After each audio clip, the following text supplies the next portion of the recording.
Hello students, तो आज हम सॉल्व करने जा रहे हैं एनपीओ का क्वेश्चन नंबर 8। तो चलिए शुरू करते हैं।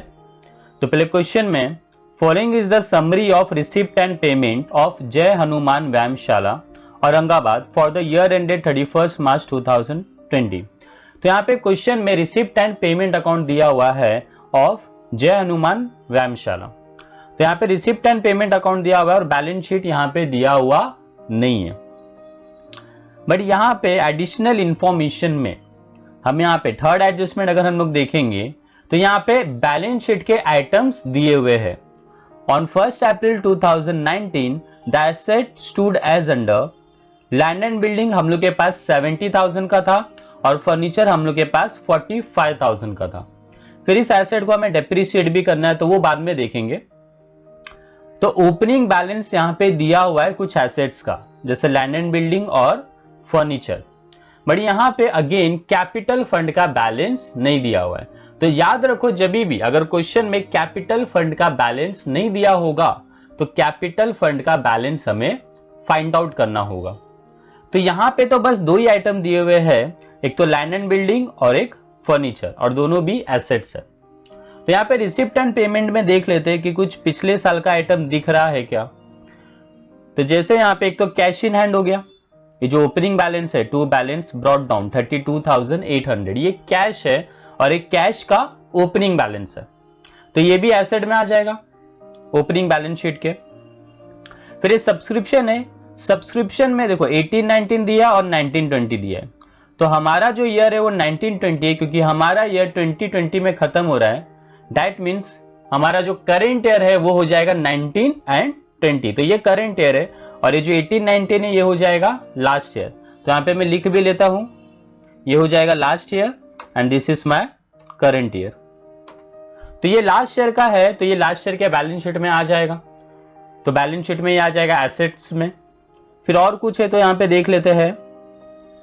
पेमेंट साइड में यहाँ पे दिख रहा है एक्सपेंसेस फॉर 2018-19। तो ये जो एक्सपेंसेस है ये भी कभी का है 2018-19 का है, मतलब ये भी लास्ट ईयर का। तो यहां पे भी अगेन मैं LY लिख लेता हूं, दैट इज लास्ट ईयर। तो हम लोग को यहां पे पहले ओपनिंग बैलेंस शीट बना लेना है। ओपनिंग बैलेंस शीट बनाना क्यों है? To find out capital fund. तो ओपनिंग बैलेंस शीट का फॉर्मेट यहां पे मैं बना लेता हूं, और ये जो फॉर्मेट है ओपनिंग बैलेंस शीट का ये तुम लोग के सोल्यूशन में आएगा, मतलब एज अ वर्किंग नोट तुम लोग को ये अपने सोल्यूशन में दिखाना है। तो यहां पे मैंने ओपनिंग बैलेंस शीट बना लिया है, balance sheet as on 1 April 2019। यहाँ पे जो कुछ भी दिया हुआ है जैसे लैंड एंड बिल्डिंग, फर्नीचर, ये सारे ओपनिंग बैलेंसेस है ऑफ एसेट्स। तो जो भी एसेट्स होंगे उसको एसेट्स में लिख लेंगे और जो भी लायबिलिटीज होंगे उसको लायबिलिटीज में लिख लेंगे। तो एसेट के अंदर यहाँ पे पहला तो कैश इन हैंड लिख लेता हूं मैं। ये कैश इन हैंड यहाँ से मिल जाएगा मुझको। टू बैलेंस ब्रॉट डाउन जो दिया हुआ है 32,800, ये मेरा ओपनिंग बैलेंस है ऑफ कैश। तो ये पहले यहां पे लिख लेता हूं कैश इन हैंड में। उसके बाद फिर ये जो आउटस्टैंडिंग सब्सक्रिप्शन है ये भी मेरा एसेट में आ जाएगा, तो इसको भी मैं लिख लेता हूं। तो जो सब्सक्रिप्शन है 18-19 का, ये लास्ट ईयर का है, तो इसको लिख लेते हैं ओपनिंग बैलेंस शीट में 4,000। देन उसके बाद ये जो लैंड एंड बिल्डिंग है और ये जो फर्नीचर है ये भी आ जाएगा एसेट्स में, तो इसको भी एसेट्स में लिख लेते हैं। फिर लायबिलिटीज में देखते हैं क्या है। तो लायबिलिटीज में एक तो ये था आउट एक्सपेंसेस फॉर 2018-19, तो वो लास्ट ईयर का था, तो इसके लिए यहां पे इसको लिख लेते हैं लायबिलिटीज में। फिर और तो कुछ इसके अंदर दिख नहीं रहा है, तो इसको अब हम लोग क्लोज कर लेंगे और जो भी बैलेंसिंग फिगर आएगा वो मेरा हो जाएगा कैपिटल फंड। तो इसको क्लोज करते हैं। तो बैलेंस शीट में लायबिलिटी का टोटल है 25,000, तो यहां पे मैं लिख लेता हूं 25,000। तो यहाँ पे पेंसिल से लिख लेना है 25,000। देन एसेट्स का टोटल करते हैं, तो एसेट्स का टोटल आ रहा है 1,51,800। तो अगेन यहाँ पे लिख लेंगे पेंसिल से 1,51,800। फिर देखेंगे दोनों में से बड़ा अमाउंट कौन सा है। तो यहाँ पे 1,51,800 बड़ा अमाउंट है, तो ये जो बड़ा अमाउंट है इसको दोनों साइड हम लोग लिख लेंगे। यहाँ पे भी 1,51,800 और यहाँ पे भी 1,51,800। अब देखेंगे डिफरेंस कहाँ पे है। तो डिफरेंस यहाँ पे दिख रहा है लायबिलिटी में, तो जो भी डिफरेंस आएगा, जैसे यहाँ पे डिफरेंस आ रहा है 1,26,800, तो ये जो डिफरेंस आया है ये मेरा हो जाएगा कैपिटल फंड। तो यहां पे मैं लिख लेता हूं कैपिटल फंड। तो यहां पे मैंने कैपिटल फंड फाइंड आउट कर लिया है।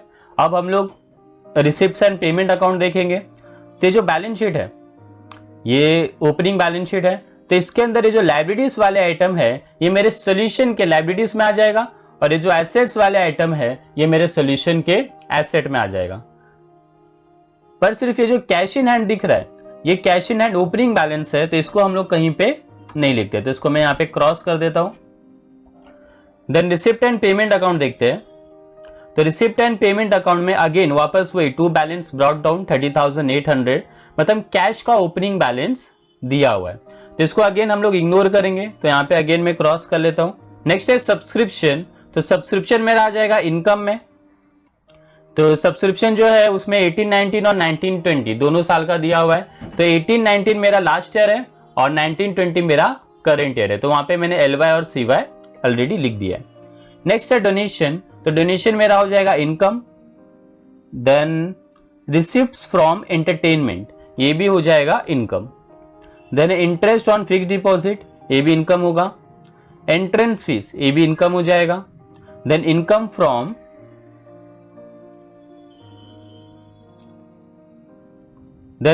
फ्रॉम इन्वेस्टमेंट, तो ये भी मेरा हो जाएगा इनकम।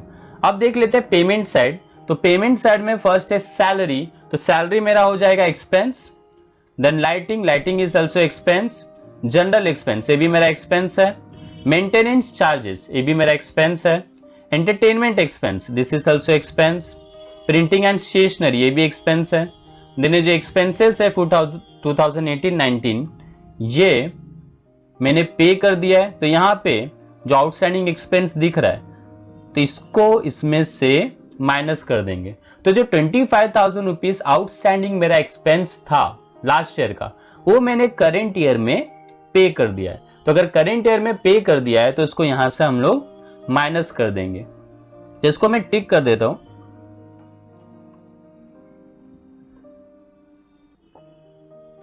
द नेक्स्ट है इन्वेस्टमेंट। तो इन्वेस्टमेंट मेरा हो जाएगा asset by 8% fix deposit with Y urban bank limited, तो ये मेरा एसेट है। और बैलेंस कैरिड डाउन, ये मेरा कैश का क्लोजिंग बैलेंस है, तो ये भी आ जाएगा एसेट्स में। तो यहाँ पे रिसिप्ट एंड पेमेंट अकाउंट भी हो गया है।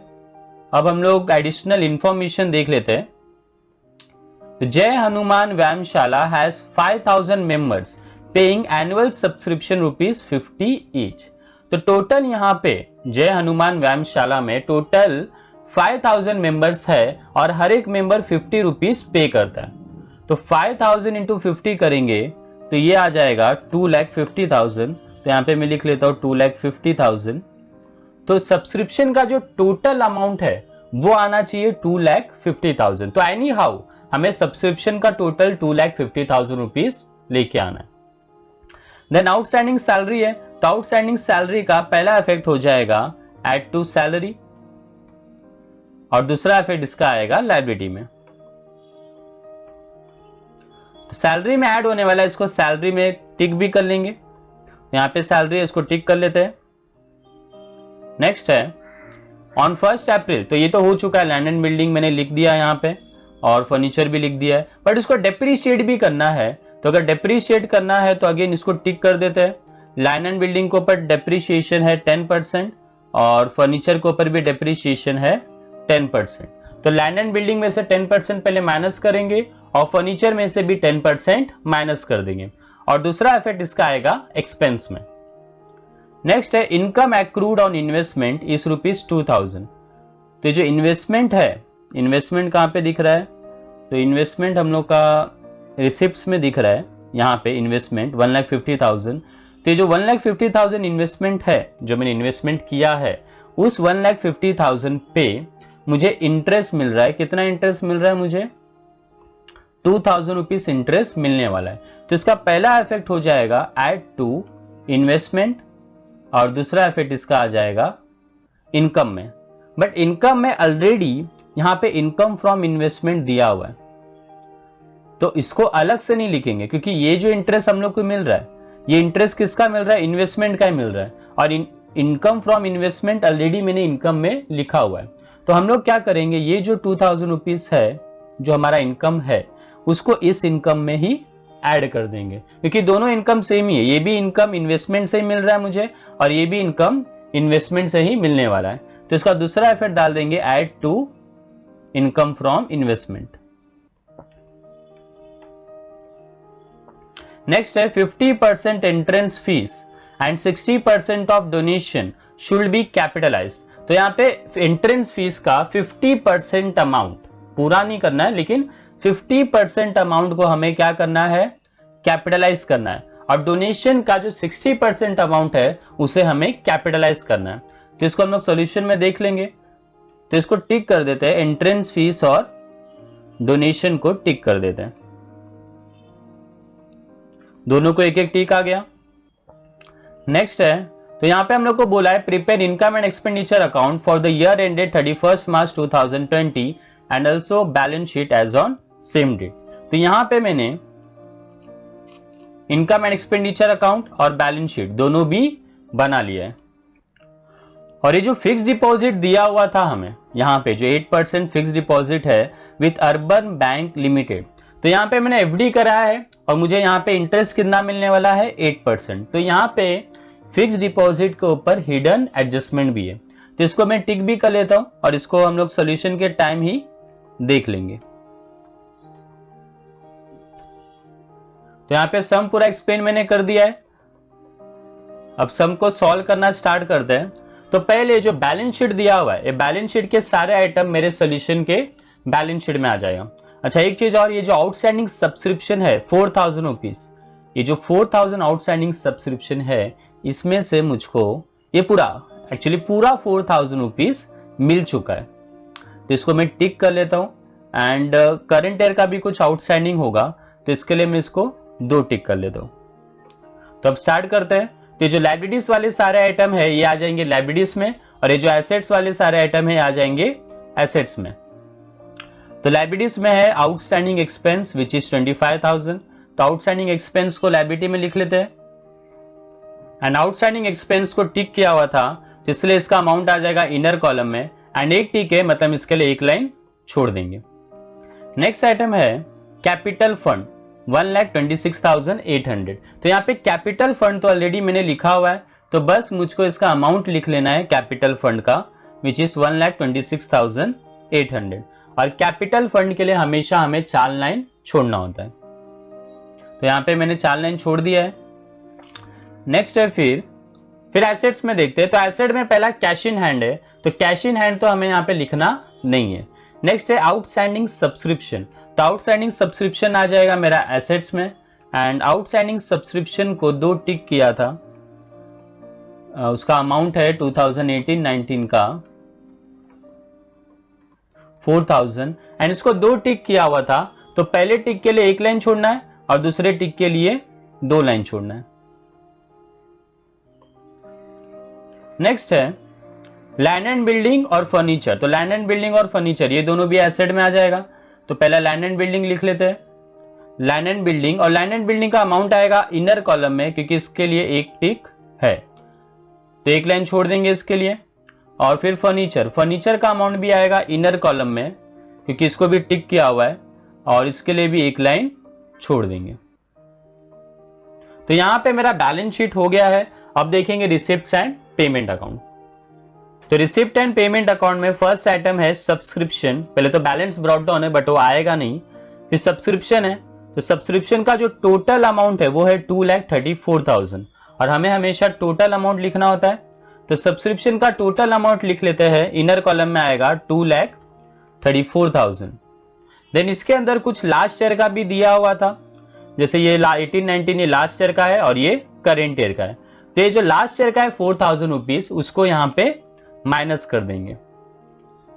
तो यहाँ पे लास्ट ईयर का मैंने माइनस कर दिया 4,000, तो अगर ये 4,000 माइनस कर देंगे 2,34,000 माइनस 4,000 तो ये बचेगा 2,30,000, तो जो 2,30,000 है वो हो जाएगा मेरा करंट ईयर का। तो ये 2,30,000 मुझे लिखना नहीं है, वो ऑटोमेटिकली वहां पे आ जाता है क्योंकि मैं 2,34,000 टोटल अमाउंट लिखूंगा और उसमें से ये 4,000 माइनस कर दूंगा, तो जो बचेगा वो मेरा करेंट ईयर का ही होगा। और ये जो लास्ट ईयर का था 4000 रुपीज, इसका दूसरा इफेक्ट आएगा, ये लास्ट ईयर के बैलेंस शीट में से माइनस कर देंगे। तो जो 4000 मुझे मिला है वो लास्ट ईयर का है, तो लास्ट ईयर का बाकी कितना था, 4000 बाकी था, और उस 4000 में से पूरा 4000 मुझे यहाँ पे मिल चुका है।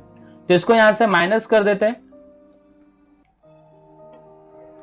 लेस रिसीव्ड, तो माइनस कर देंगे 4000, तो बचेगा कितना, 0। तो ये पूरा मिल चुका है मुझे। अब आगे देखते हैं। तो नेक्स्ट है डोनेशन। डोनेशन आ जाएगा मेरा इनकम में, तो डोनेशन को इनकम में लिख लेते हैं, एंड इसको टिक किया था तो इसका अमाउंट आ जाएगा इनर कॉलम में, एंड एक टिक था तो इसके लिए एक लाइन छोड़ देंगे। नेक्स्ट है डोनेशन के बाद है फिर receipts from entertainment. Receipts from entertainment ये भी इनकम है, तो इसको भी इनकम में डाल देते हैं, एंड इसको टिक नहीं किया था तो इसका अमाउंट आ जाएगा आउटर कॉलम में, अमाउंट है 40,000। नेक्स्ट है इंटरेस्ट ऑन फिक्स डिपॉजिट। तो जो इंटरेस्ट ऑन फिक्स डिपॉजिट मुझे मिला है 3000 रुपीज, यहां पे मैंने ये फिक्स डिपॉजिट किया था 50,000 का, इसलिए वो मिल रहा है।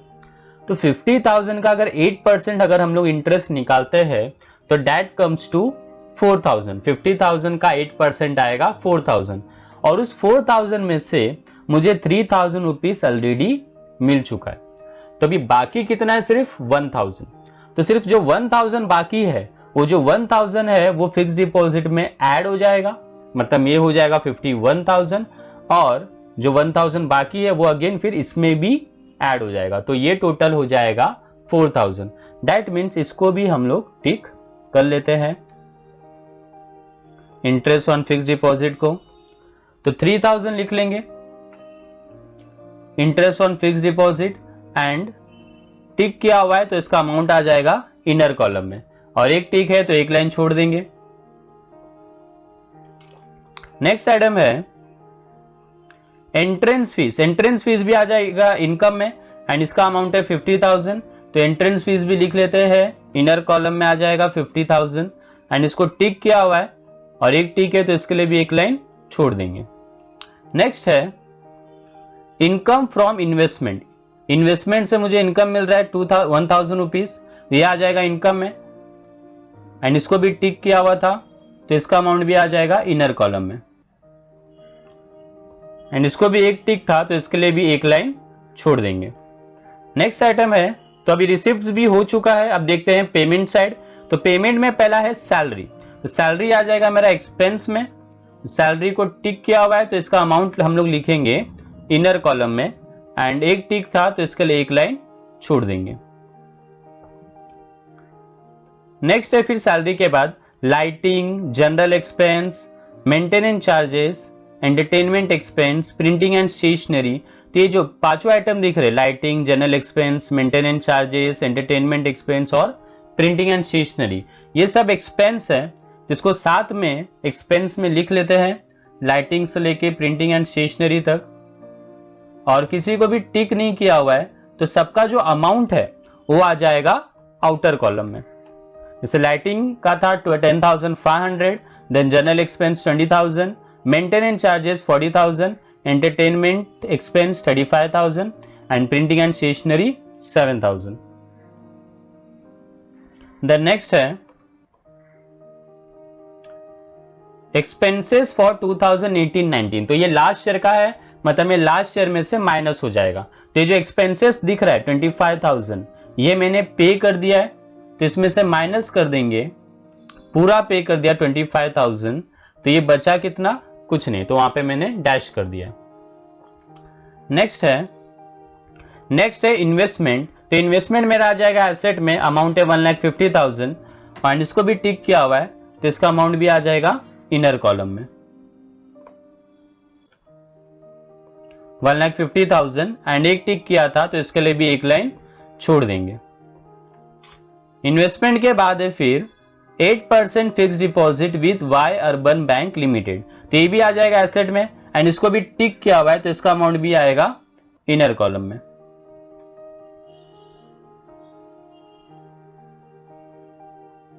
एंड इसको भी एक टिक किया था तो इसके लिए एक लाइन छोड़ देंगे। नेक्स्ट है बाय बैलेंस कैरिड डाउन, तो ये कैश का क्लोजिंग बैलेंस है, तो ये आ जाएगा एसेट में, और जब एसेट में लिखेंगे तो इसके लिए लिखना है कैश। तो कैश इन हैंड आ गया एसेट में, अमाउंट है 33,300। नेक्स्ट है, तो यहां पे मेरा रिसिप्ट एंड पेमेंट अकाउंट भी कंप्लीट हो गया है। अब हम लोग करेंगे एडिशनल इंफॉर्मेशन। तो फर्स्ट है इसके अंदर जय हनुमान व्यायामशाला हैज 5,000 मेंबर, टोटल 5,000 मेंबर्स है और हर एक मेंबर 50 रुपीज पे करता है। दैट मीन्स टोटल मेरा जो सब्सक्रिप्शन है उसका अमाउंट आना चाहिए 2,50,000। तो यहां पे मैं सब्सक्रिप्शन के टोटल में लिख लेता हूं 2,50,000। तो यहां पे कैसे भी मुझको 2,50,000 लेके आना है। तो अभी आ कितना रहा है वो देखते हैं। 2,34,000 माइनस 4, तो ये हो जाएगा 2,30,000। तो कम कितना पड़ रहा है 2,50,000 में, तो यहाँ पे कम पड़ रहा है 20,000। तो जो 20,000 कम पड़ रहा है वो मेरा आ जाएगा आउटस्टैंडिंग ऑफ करंट ईयर। तो यहाँ पे मैं लिख लेता हूँ 20,000 आउटस्टैंडिंग ऑफ करंट ईयर। तो इसका अगर अभी टोटल करेंगे 2,34,000 माइनस 4,000, तो ये आएगा 2,30,000। फिर 2,30,000 प्लस 20,000, ये हो जाएगा 2,50,000। और ये जो 20,000 करंट ईयर का आउटस्टैंडिंग है, तो इसका दूसरा इफेक्ट आएगा एसेट में। एसेट में ऑलरेडी मैंने आउटस्टैंडिंग सब्सक्रिप्शन लिखा हुआ है, तो इसका बस यहाँ पे अमाउंट लिख लेते हैं ईयर डाल के। तो 2019-20 का बाकी है 20,000, तो टोटल हो जाएगा 20,000, क्योंकि पिछले साल का कुछ बाकी नहीं था। क्योंकि 18-19 का 4,000 बाकी था बट वो पूरा मुझे मिल गया, और करंट ईयर का 20,000 पेंडिंग है। नेक्स्ट एडजस्टमेंट देखते हैं। सो नेक्स्ट एडजस्टमेंट है आउटस्टैंडिंग सैलरी ₹12,000। तो आउटस्टैंडिंग सैलरी पहला इफेक्ट सैलरी में ऐड होगा और दूसरा इफेक्ट हो जाएगा इसका लायबिलिटी में। तो सैलरी में ऐड कर लेंगे 12,000, तो ये टोटल हो जाएगा 62,000। और दूसरा इफेक्ट आएगा इसका लायबिलिटी में, तो दूसरा इफेक्ट लायबिलिटी में लिख लेते हैं, आउटर कॉलम में आ जाएगा आउटस्टैंडिंग सैलरी 12,000।